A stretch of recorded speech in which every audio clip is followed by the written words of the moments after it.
From WFIU in Bloomington, Indiana, I'm Kate Young, and this is Earth Eats. I grow tomatoes at my house. Oh, yeah? Yeah.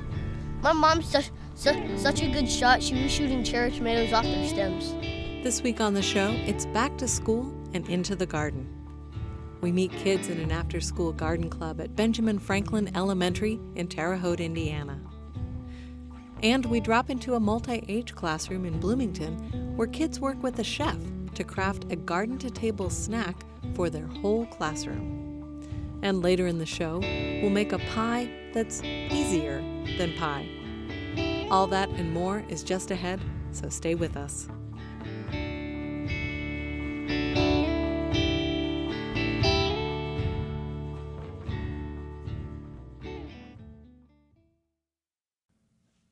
Thanks for listening to Earth Eats. I'm Kate Young. We're starting the show with a few stories from our partners at Harvest Public Media. Restoring oxbow wetlands is gaining momentum in several Midwestern states. While it started largely to support an endangered fish, Harvest Public Media's Rachel Kramer reports that they offer other benefits, like cleaner water. Oxbow wetlands are U-shaped remnants of meandering streams and rivers. Research shows oxbows are highly successful at filtering nitrates and other contaminants in water before it flows downstream. They also store floodwater. On Jathan Chiquin's farm in central Iowa, restoring this habitat is part of his overall mission to improve the health of his land and water. We have a big goal to create as biodiverse of an ecosystem as possible, but we're also really focused on water quality, where we know that the water that comes onto our property leaves in better condition. Chiquin points out a depression next to a creek. The U.S. Fish and Wildlife Service will remove sediment and restore this old oxbow in the coming weeks. I'm Rachel Kramer, Harvest Public Media. Scientists at the Salina, Kansas-based Land Institute have sped up their work to create a commercially viable perennial grain. Celia Yopez-Jepson reports for Harvest Public Media. The Land Institute breeds Kernza wheatgrass. Unlike other food and livestock feed grains, farmers don't have to replant Kernza each year. This reduces erosion and increases carbon storage in soil, but the yield per plant remains small, and the breeding process to change that is slow. Now Salina scientists are using LED lights to trick the plants into blooming twice a year. With faster breeding, scientists predict wheat-like yields by 2040, which would make it viable for more farmers to grow. For Harvest Public Media, I'm Celia Yopez-Jepson. Agriculture workers often struggle to find adequate, affordable places to live. That's why the U.S. Department of Agriculture has a program to help fund affordable off-farm worker housing across the country. But as Ray Solomon reports for Harvest Public Media and the Midwest Newsroom, housing is increasingly out of reach for the very people it's intended to help. A tidy apartment complex sits on the industrial edge of rural Fort Morgan, Colorado. There are solar panels on the roof, a couple of playgrounds for the kids, and a sign out front welcoming you to Sol Naciente, an agricultural labor housing community. It looks like a perfect place for Abdul Aziz Diallo, who's originally from the West African country of Mauritania. Diallo, who speaks several languages, including French, says he's been looking for a place to live since last spring.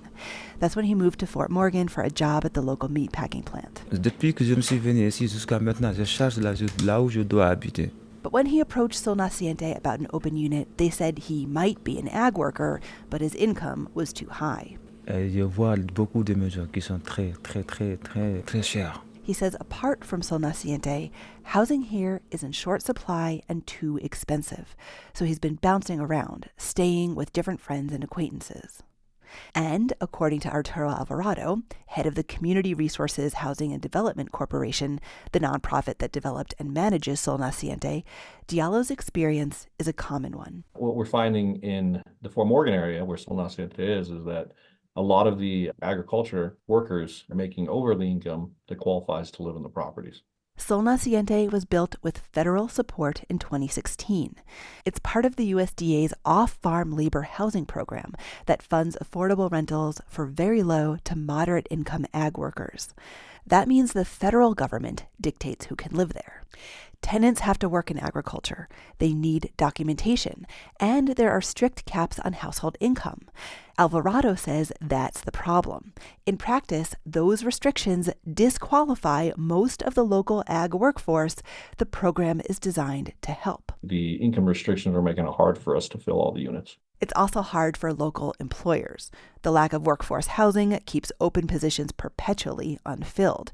Many have sweetened the deal by raising wages. Farm wages are definitely rising across the nation. Michigan State University ag economist Zach Rutledge says off-farm labor housing projects like Sol Naciente are starting to have problems because federal income caps haven't kept up. All of the indications point to wages continuing to go up. I don't think that trend's going to slow down. The USDA did not respond to our inquiries, but we found other off-farm labor housing properties in Colorado and Minnesota that have the same issue. Marty Miller is executive director of the nonprofit Office of Rural and Farm Worker Housing in Washington State.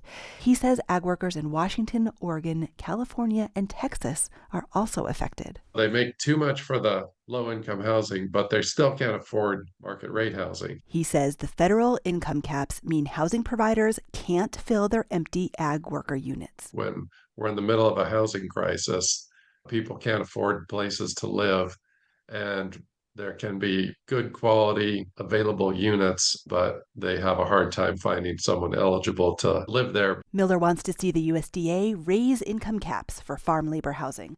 Instead, last fall, the Ag Department gave Sol Naciente a waiver to accept non-farm worker tenants who do meet the income restrictions. That solved their vacancy problem. But it didn't help ag worker Abdul Diallo, who never managed to find a home in Fort Morgan. Diallo says the months of short-term ad hoc housing have been stressful, and he's hit a breaking point. So he's leaving Fort Morgan, quitting the agricultural workforce for a restaurant job in Denver. It won't pay as well as the meatpacking gig, but at least he'll be able to find a home. For Harvest Public Media, I'm Ray Solomon. This story comes from a collaboration between Harvest Public Media and the Midwest Newsroom.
While it may feel like the peak of summertime, in many communities across the U.S., it's already time for kids to head back to school. As many listeners know, I am a big fan of school gardens. I think every school should have a garden, especially elementary schools. They offer so many built-in lessons, and they give students a chance to get outside in all kinds of weather and do something meaningful with their hands. As more classroom learning time involves working on screens, I think school gardens have an even more important role to play in breaking up the school day and offering kids a breath of fresh air. This week, we're revisiting two stories from 2017 and 2018 about gardens in elementary schools. One in Terre Haute, Indiana, and one right here in Bloomington. We'll start in Terre Haute. explain. We will all get explained. Can you go over to Amy? 1, 2, Felicity. Can you head over to Amy, please, with Verity and Ella? I know. I see that. 3. Benjamin Franklin Elementary School. And what is your name? Andrea. We play at the playground. We grow stuff like pumpkins, flowers, bok choy, strawberries, fruit, and all kinds of veggies. Andrea is describing Garden Club, an after-school program at Benjamin Franklin Elementary School in Terre Haute, Indiana. The kids in Vigo County go back to school this coming week. I thought it would be a good time to revisit a story about their garden club from the spring of 2018. The garden season was just getting started. My name is Mark Minster, and I teach at Rose-Hulman. I'm an associate professor of English. I teach in what's been called the HERE program, the Home for Environmentally Responsible Engineering. And so this started out of our interest in sustainability, and we wanted student projects for our college students. And I was in Rochester, New York, and they have a program there called Rochester Roots, and they get students from RIT to work with students in local elementary schools in disadvantaged neighborhoods. And they work with the kids, they build gardens, and it's a teaching opportunity for the college students and a learning opportunity for the college students as well as it is for the elementary school students. So it seemed like a nice way to get Rose-Hulman students out into the Terre Haute community to work with others. What I want to do is I want to develop the infrastructure, get the after-school program curriculum where it's working so that this year is our baseline, and then next year we work on improvement over that baseline, and then it gets in a position where we can hand it off.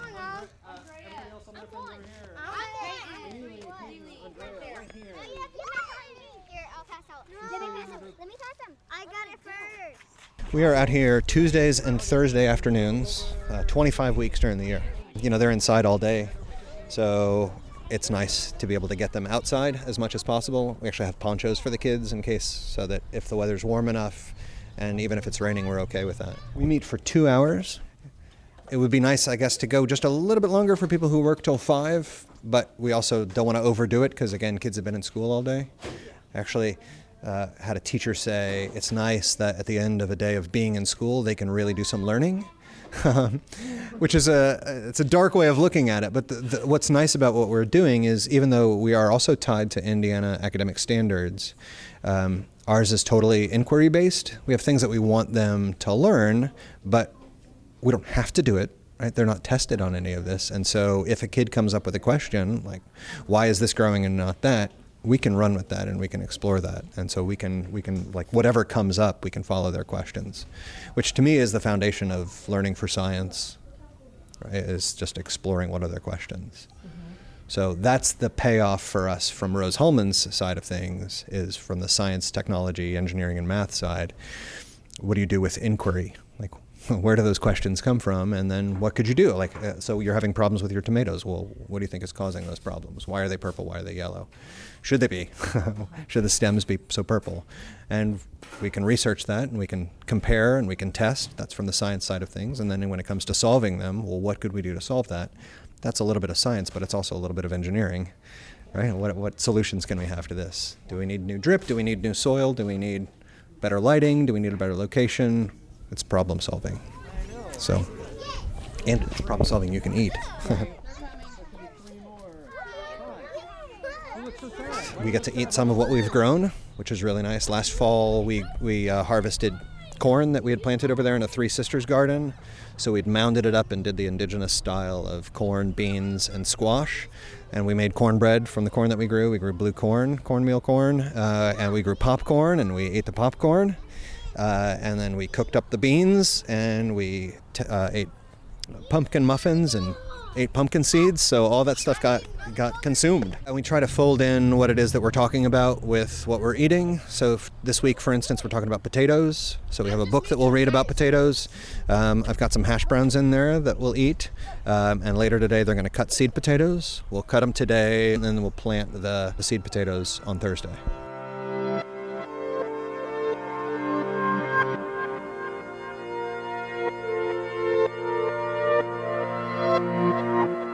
And At this point, we're now working through the Junior Master Gardener curriculum so that all the kids will be certified as Junior Master Gardeners by the time they're done with the program in a couple weeks. And they'll get little certificates. We're going to have T-shirts. They'll be certified. But it's only 10 weeks of the year. So in the fall, we have our own curriculum that's more designed from a kind of sustainability perspective. We're thinking ecologically in terms of the whole life cycle of things. So we get them to think about inputs and outputs of a system. So what goes into a garden, what comes out of a garden, what are all the inputs, what are all the outputs, what are all the various processes in there. And that comes true with eating too. I'm looking at the tables right now that are set. All of that food that's there comes from somewhere and it goes somewhere. Before they come in, I'm going to have to get their compost bucket. So like they know to scrape the food into the compost bucket. They know to put the recycling off to the side, and then the trash, whatever's left, a little bit of trash goes into the trash can. But we've got a compost bucket right outside that shed that we put together. So the kids help compost. One of the great things about Mark's approach is that he doesn't just explain how things work or tell the kids exactly what to do. He lets them experiment and discover on their own. For instance, with the compost, he let them put whatever they wanted into it. So the very first day when they were experimenting with compost, I had some kids put water bottles in there, and some kids put like plastic wrappers. But that's all part of the process, is that some only put food scraps, and others put plastic, others put paper. They put their napkins in there. They'll check back later to see which things decomposed and which ones didn't. Probably a more memorable method than a set of rules of what goes in and what doesn't. Garden Club starts with some free time outside. Kids draw on the sidewalk with chalk, run around on the playground, while some of the adults get snacks ready inside. Today's snack includes hash browns to make the connection to one of the garden activities. We are having a pretzel, orange, hash browns, a banana, bread, and I have sauce on it. Hash browns taste like hash browns. What are they made from?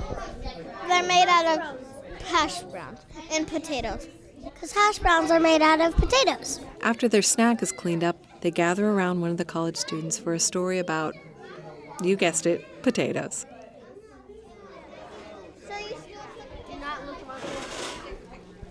When all of my friends are on the carpets, we will be ready for Maggie to read us. Took it on the carpet. So this is 2 old potatoes and me. Last spring at my dad's house, I found 2 old potatoes in the back of the cupboard. They were so old, sprouts were growing from their eyes. Gross. I tossed them in the trash. Wait, Dad said. I think we can grow new potatoes with those. I'll call your grandpa. He'll know. After talking with Grandpa, Dad and I took the potatoes to the sunniest spot in the garden. We dug, we picked out rocks, we raked the soil smooth. Then the kids head back outside for some hands-on gardening. They start out transplanting some pepper and tomato seedlings that have outgrown their pots. So let's do this first. Before we get any plants, let's get soil. In your groups, can you start to... I'll go after second. Here's what we're going to do. Let's Go to your group. We'll bring around Right the here. soil. So this is one of Gabe's. Everyone will have 2 that you will get to transplant. How do you know this needs a new pot? The roots. Because the roots are sticking out all the way out the bottom. Those are like 3 inches sticking out of the bottom. So what we're going to need to do, I'm going to use one that Gabe probably won't use. That's a nice looking one. This one is a little bit smaller. It's the runt of the litter. Oh, poor guy. Well, we don't have to kill it. It might not be one that we choose to do that with. So we're going to very gently peel off the outside. See that? And then you see the roots coming down through the bottom? Yeah. It's kind of holding together nicely. Then what we will do, your assistance please. First we will have some soil in our new pots. And then we will plop that in there gently, making sure that we create plenty of room for that root. After that we'll water it. So we will end up with 2 pepper plants. Yeah? Questions about this? Do you have questions? But it's not all fun and games. Sometimes Garden Club can get a little bit chaotic. This is broke. Can't scoop it. Oh, that got in my eye. It's part of the fun. See the roots coming out of the bottom? Yeah. All right. The transplanted seedlings will eventually go home with the kids to plant with their families. The Garden Club program works with families in the neighborhood to get a raised bed garden plot started at home if they're interested. They set them up with the structure, the soil, the plants, and some know-how. Amy Cotton is one of the parent volunteers. She talked about what it's meant for her kids to nurture plants at home. Well, and a lot of things that the kids have brought home too are ready to be transplanted. Mm-hmm. And so we're going to be doing that. And they're really excited. Like, they did that. That's, something they created. And that makes them happy. That sense of pride. Yeah. Like, they did that. Yeah. And it makes them happy. I remember Blake being happy about his beans. Oh, he was ecstatic about his beans. They got so huge, and then the cat ate them. Of course, she ate some lettuce we had too. But he was like, Bob, you have to take a picture. We have to show that to Mark. Like, they grew probably about that tall, started falling over. The cat started eating them. But for them to get that big, right. That was like a big accomplishment for him. And he was stoked. So stoked. The last activity for Garden Club is getting potatoes ready for planting. The kids gather around Mark as he holds up a potato with sprouting eyes. He asks the kids questions about what they observe. These are going to be roots. You're absolutely right about that. But this is a little bit different. What do you notice about the very end? Can you see? It's like one of those squids from Minecraft. It does kind of. Yeah, it really does. It's got tentacles. Like a hand. Well, on plants, what are the kind of things that open up that look kind of like hands? A flower. A flower. The leaves. These are little potato leaves. All of this is going to go under the ground, and it's going to turn into potatoes. How is it going to turn into more potatoes, do you think? This is all going to be a root, but the potato that we eat is a tuber. So how's it going to turn into a tuber? How's it going to turn into something else? Why do we eat foods like potatoes? What does it give us? Nutrients. Yeah, it's got sugars and starches, which are all the kinds of things that give us energy. Well, it gives the plant energy too. And so those carbohydrates, it's going to take the light from the sun, and what else is it going to breathe in? What else do plants breathe in? We breathe in oxygen, and what do we breathe out?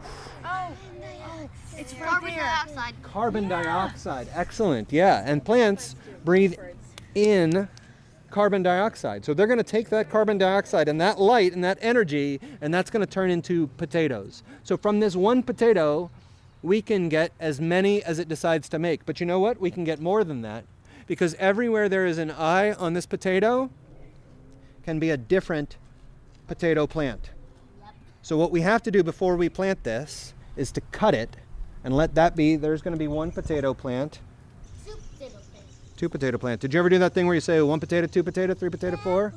You do that? Yeah, that was in the book. That was in the book. We read 5 potatoes, 6 potatoes, 7 potatoes more. Thank you so much. And so we've come full circle. The kids are connecting the potato planting lesson with the story they just heard inside. With the aroma of hash browns still lingering in the air, it's almost time to start cleaning up and heading home. School's back in session at Benjamin Franklin Elementary. Chances are the kids in Garden Club will get to dig up those potatoes they planted in the spring. Maybe they'll cook up some more hash browns for an afternoon snack.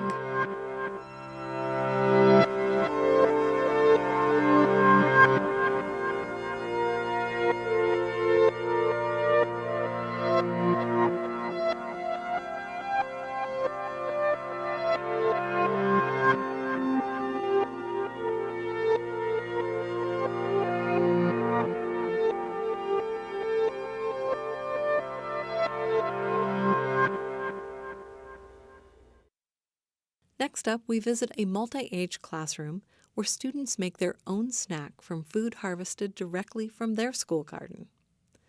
And later on in the show, we have a recipe for a fun dessert featuring summer fruit, and I promise you, it's even easier than pie. Plus a story from Harvest Public Media about a resurgence of interest in raw milk. That's all coming up after a short break. Stay with us. Kate Young here. This is Earth Eats. And in keeping with our back-to-school theme this week, we've got another school garden story recorded back in 2017.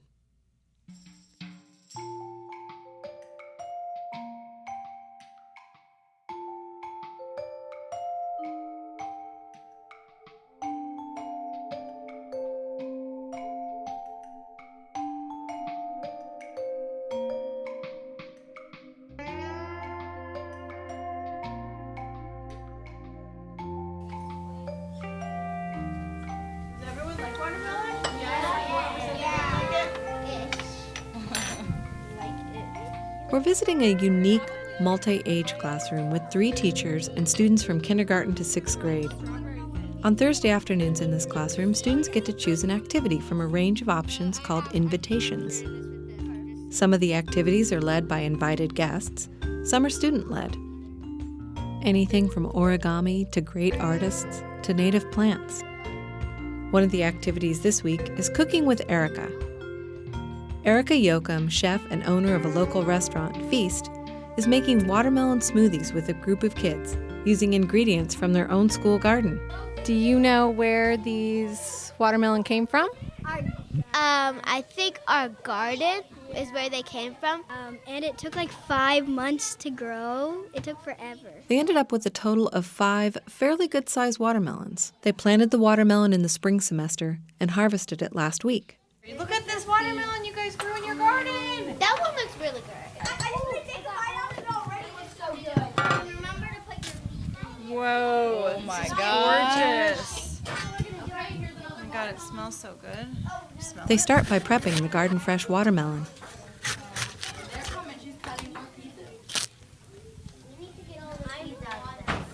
And then you guys can all come over here, and then we'll seed them and get them in small pieces. Yeah, can you do that? But I'm going to cut the watermelons in half, and then you guys are going to scoop out all the yummy stuff and get rid of the seeds. Okay. On that table or here? I think I'll cut them here. And use your spoon to scoop pieces off into your bowl. Okay. So step 1 is processing the watermelon, and then what are you're going out to the garden? We're going to go out to the garden and pick the last of the basil, and hopefully there's some mint out there. And then we're just going to blend that with some ice. Sounds good. They're pretty sweet on their own, so I don't even know how much honey we need to add. Someone scoop these seeds that are all right there, because you're doing a good job at separating them all. There's just a lot of seeds in this one. There's barely any seeds in here. It's hard to get the watermelon out. Here, you see this one. Yoakum's daughter, Nina Williams, is assisting her today, helping the kids scoop the watermelon. Fingers and then scrape all of the meat out. So we're supposed to like get the black seeds out? Yeah. And like, because they're bigger. I need help getting all these seeds out.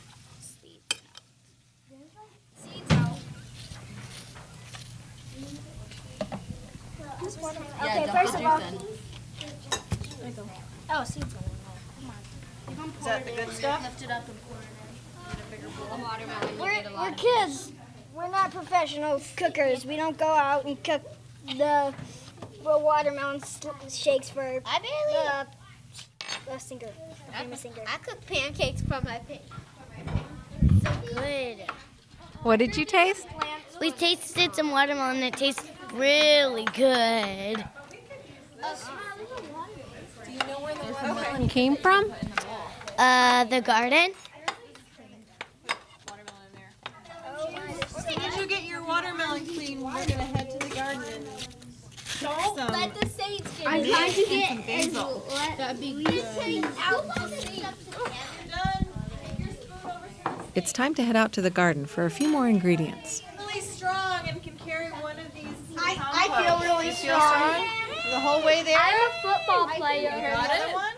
I don't. I play hockey, so I can do this. I play hockey. Come on, I play football. Maybe halfway you can switch.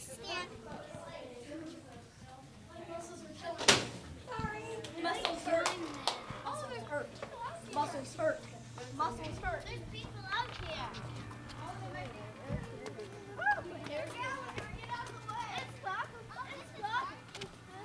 First, they drop off the watermelon rinds in the school compost bins. Wait, which one do we put it in? And you just dump it. Wait, no, except this one. This one? This one right here. No. Oh, wait. This one? Yeah. Put this back in the bin. Okay, everyone stay here for just a second. I want to tell you what are we going to the garden for? Do you remember? Mint and basil. Does everyone know what those look like? Yeah. Let's find them together.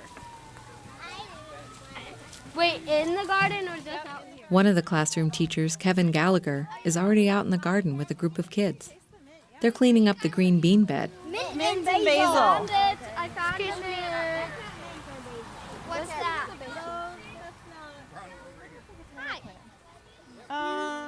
the tomato plant. Yoakum is familiar with the garden. She's been helping families and teachers maintain the garden by showing up for work days in the summer. There's a little bit of basil back there. I can get it. I'll get it. Want one? And there's some mint back there too. Yep. Not tomatoes today. Don't pick this because this isn't mint. That's lemon balm. Yep. Can I smell it? Some ready? The yellow ones are the ones that are ready. Brown cherries. What does it taste like? I found All the yellow ones. yellow ones. These two are good. What have you got there? Those are the ground cherries. Ground but cherries. You can only pick the yellow ones, not the green ones because they're not ripe yet. There's only a couple yellow ones. What have you got there? I have some mint and some lemon balm. What's it smell like? Mint, it smells like mint. But lemon balm kind of smells like lemon cleaner. You're not going to put the lemon balm in the smoothie, are you? No, we're not. Good. I think we have enough mint. Yeah, we have enough mint. Do basil? You picked basil. Good. Okay, anyone that was making watermelon shakes, let's go back and make them. Ready? They've got the herbs and ground cherries. Now it's back to the classroom. Delicious.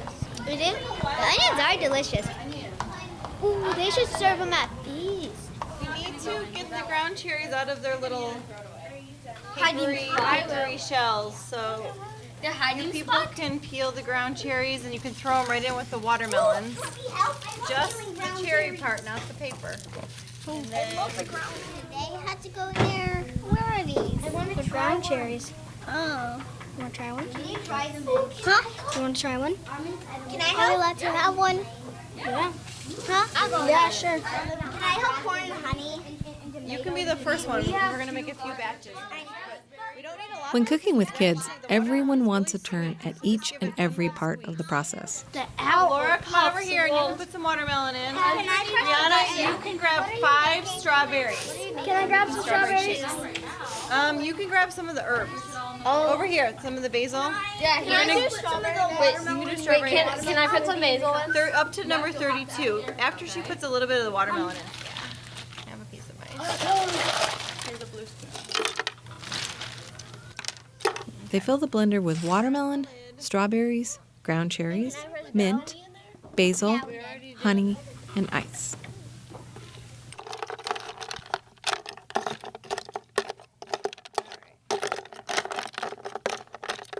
Okay, push that button again.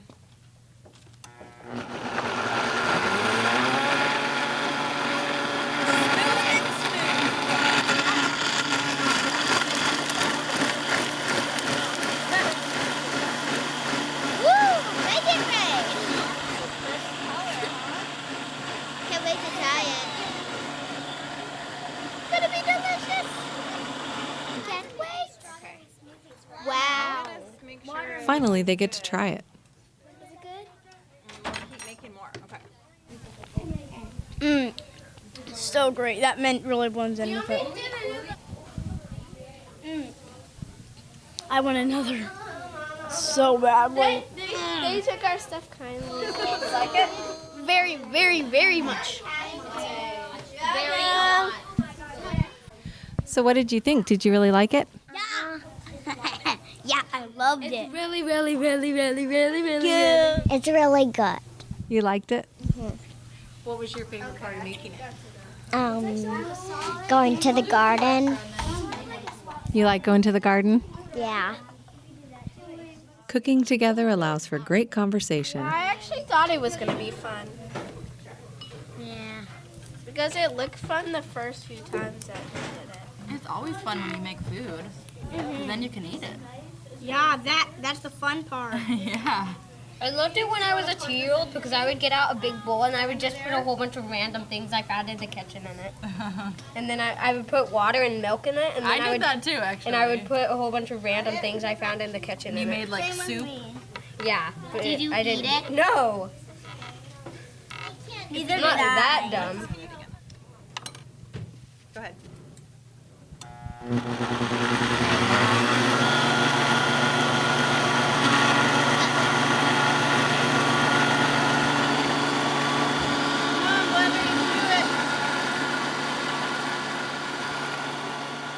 I asked kindergartner Phoenix Gordon if she had done cooking with Erica before. Yeah. What did you guys make? We made some vegetables with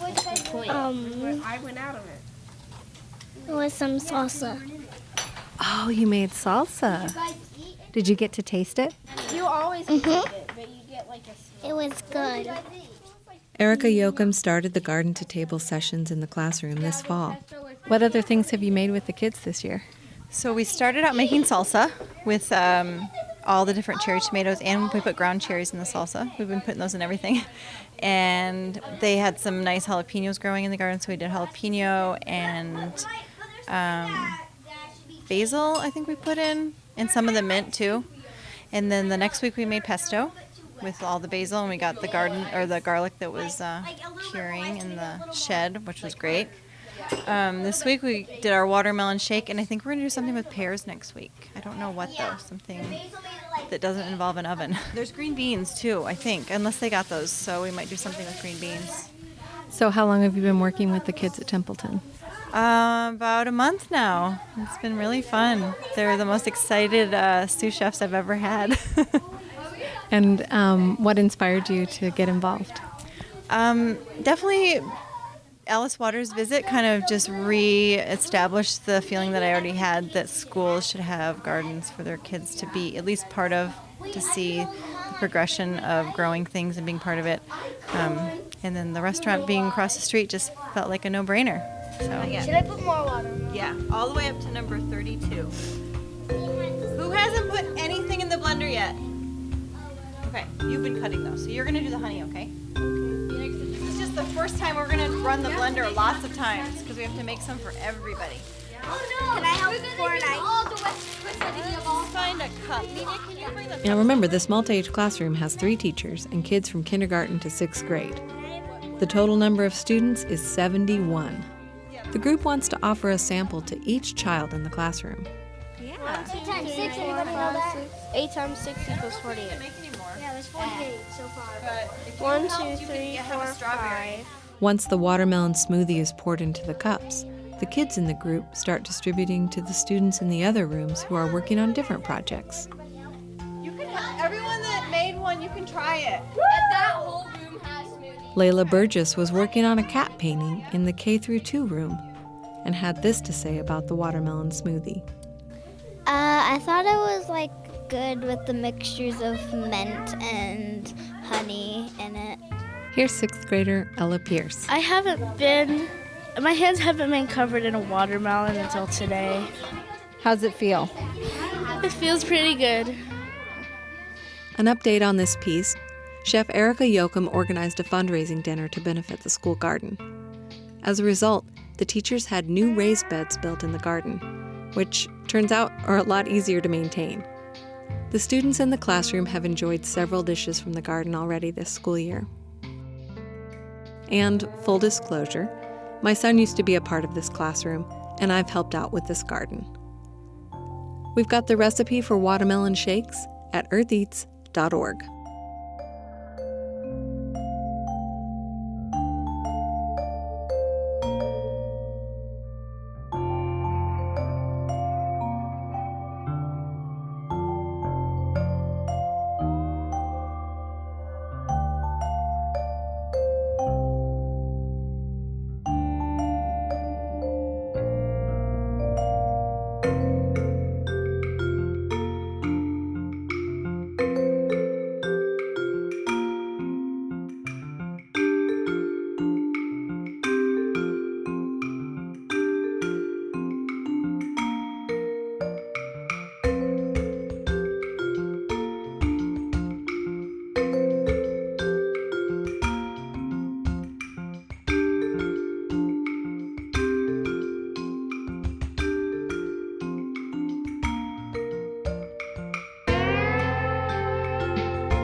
We're back. This is Earth Eats, and I'm Kate Young. And as promised, a pie recipe that celebrates whatever summer fruit you have on hand.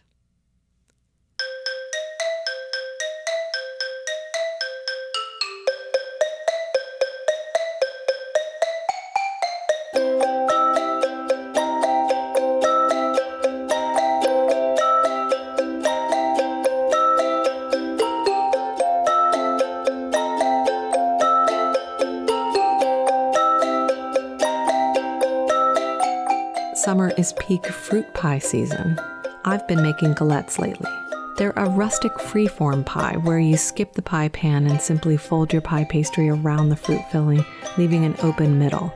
I appreciate their simplicity and the way they maximize crunchy pie crust edges and avoid the dreaded soggy bottoms of juicy fruit pies. I've made strawberry rhubarb, and last week I made one with a mix of service berries and gooseberries for the filling. It's so easy. Here are the steps. Make the pie dough in the morning, and we have a recipe and instructions for that on eartheats.org. Wrap it in plastic and stick it in the fridge to chill for several hours. Mix the berries with sugar and maybe some cornstarch. You can mash them up, slice them, or keep them whole. Preheat the oven to 450 degrees. Then roll out the chilled dough into a rough circle. Transfer it to a baking sheet. Pile the berries and sugar mixture in the middle and fold the edges of the pastry over the circle of fruit, leaving at least half of it exposed. Then brush the pastry with milk or cream, sprinkle sugar over it, and bake it in a preheated 450-degree oven for 15 minutes. Reduce the heat to 375 and bake another 15 or 20 minutes or until the crust is a deep golden brown. Allow to cool for 15 minutes or so before serving with a scoop of vanilla ice cream or whipped cream. Make 2, so you can share one with someone who could really use the comfort of pie right now. Find photos and details at eartheats.org.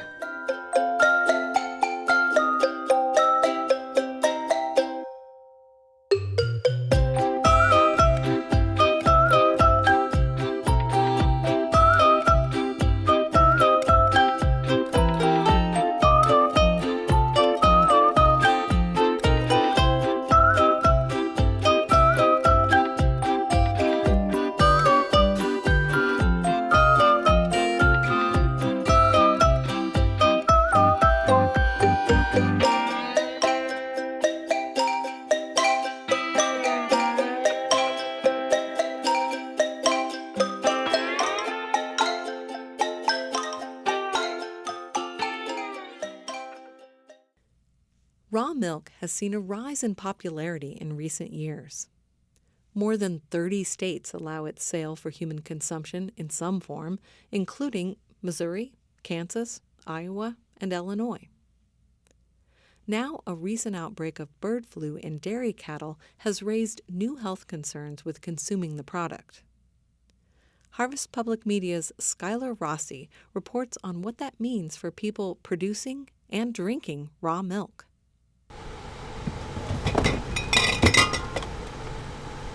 Scott Moser pulls glass jars of raw cow's milk from one of the coolers against the wall of a refurbished shuttle bus. Welcome aboard. Need more milk? Yes. Let's do it. How are you today? He greets many of his customers by name as they board one by one, carrying colorful cooler bags and grocery sacks. Scott and his wife Rachel Moser own B. Hooligan Farm in Excelsior Springs, Missouri. The operation sells about 700 gallons of raw milk per week. One of their loyal customers is Tara Huffman. She has been drinking raw milk for more than a decade. It's a superior product. That's really what it comes down to. We have followed Scott kind of all over Kansas City. He has so many drop-offs. Customers can't get this milk inside of a grocery store under Missouri law, which is why the Mosers and their team make more than 40 weekly stops across the Kansas City area. Raw milk is chilled straight from a cow and doesn't undergo the heating process that pasteurized milk does. Every state has different regulations around how or whether it can be sold. While many of the people drinking raw milk say it's healthier and even makes them feel better, most health experts say there are risks to drinking it.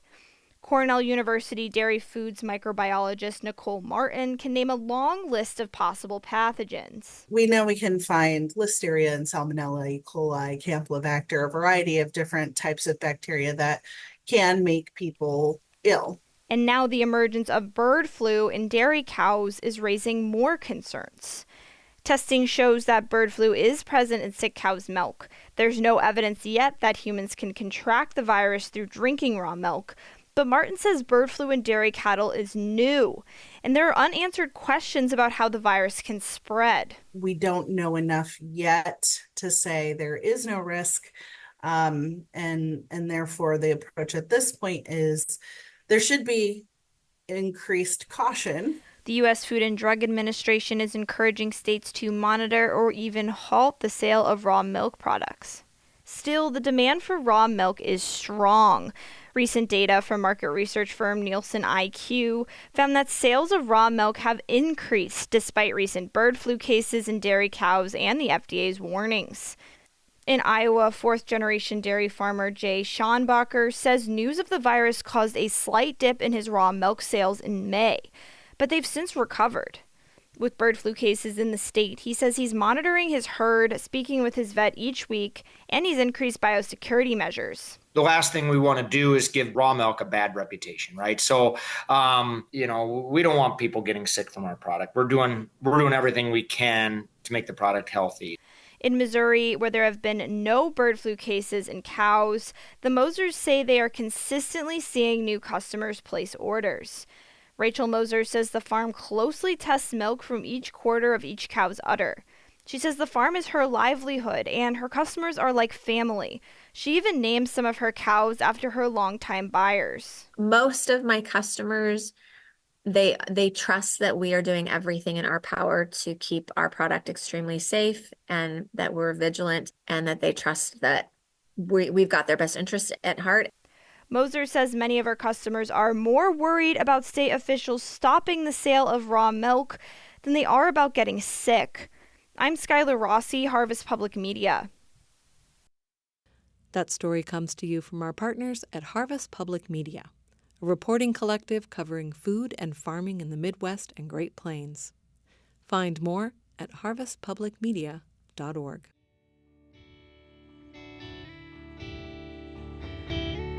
That's it for the show this week. Thanks for listening, and we'll see you next time.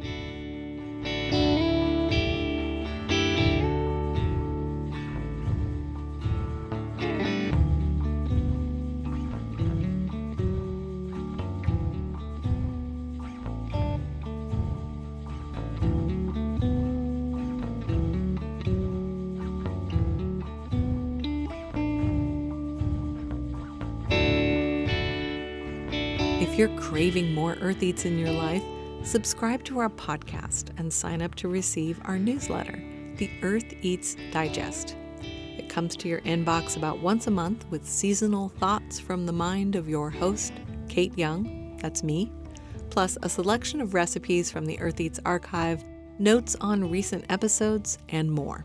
We've also got recipe videos on our YouTube channel. Just search for Earth Eats on YouTube. You'll find us.